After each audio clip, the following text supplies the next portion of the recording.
The phone wouldn't stop ringing. Not mine, hers. 3 missed calls lit up the screen, all from the same number. Against my better judgment, I picked it up. A man's voice spilled through, frantic and desperate. "Is she with you?" he demanded.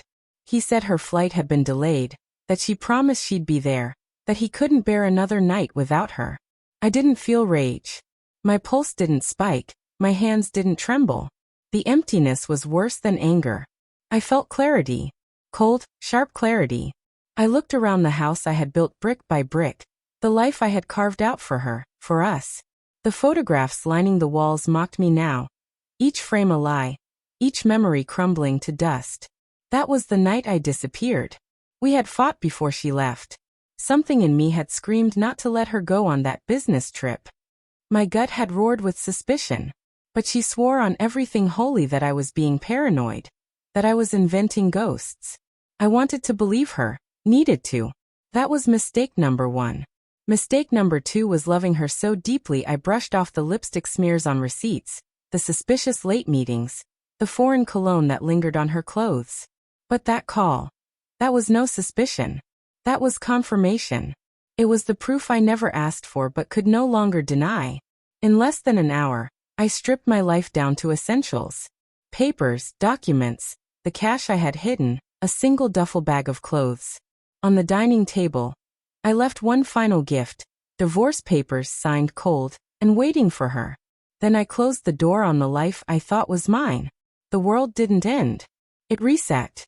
I went to another city, starting with nothing. I took the jobs no one else wanted. I saved every scrap. I studied the language of money whispered in private rooms where only the ambitious dared to listen. I invested, failed, tried again, learned. Years passed. And with each passing day, I shed the skin of the man she betrayed. I became sharper, harder, richer. A ghost she could never track. Along the way, I found allies. A lawyer who had been gutted by a divorce even more brutal than mine taught me how to vanish without leaving a trace. An investor, ruthless and hungry, saw the fire in me and sharpened it into wealth.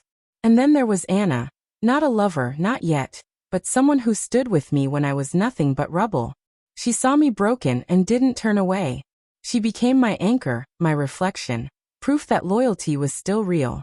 Every choice, every dollar, every sacrifice was a stone in the fortress I built around my new life. I rarely thought of her, my ex-wife, except when the scars she left reminded me of what I had survived. Even scars fade. Until the knock came. For years to the month. I opened the door. There she was. Same eyes but hollow now. Same lips trembling. She whispered my name as though it was salvation. As though I owed her deliverance. I let her inside. Not because I wanted her, but because I needed to see what game she was playing. She scanned my home, minimalist, refined, quietly expensive. Her gaze flickered with something caught between awe and regret. Then the confession came, halting at first, then unraveling. She never signed the papers. She admitted her lover had drained her, left her penniless, ruined her career. She thought she could crawl back into my life, and I would be waiting, arms open. Her voice cracked under the weight of her own downfall.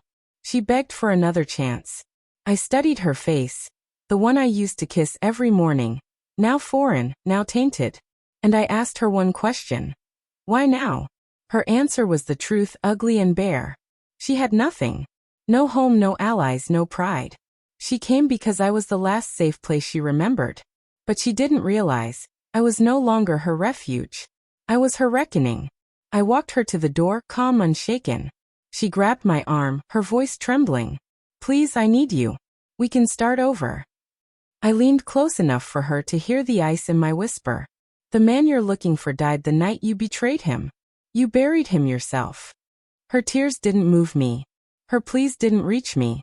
She collapsed at my doorstep, small and broken, as I shut the door. Inside, Anna waited. She met my eyes, not with pity, but with fire. She had always known. That night, I didn't dream of my ex-wife or revenge. I dreamed of tomorrow. The life that was mine alone. She came looking for forgiveness. All I gave her was exactly what she deserved.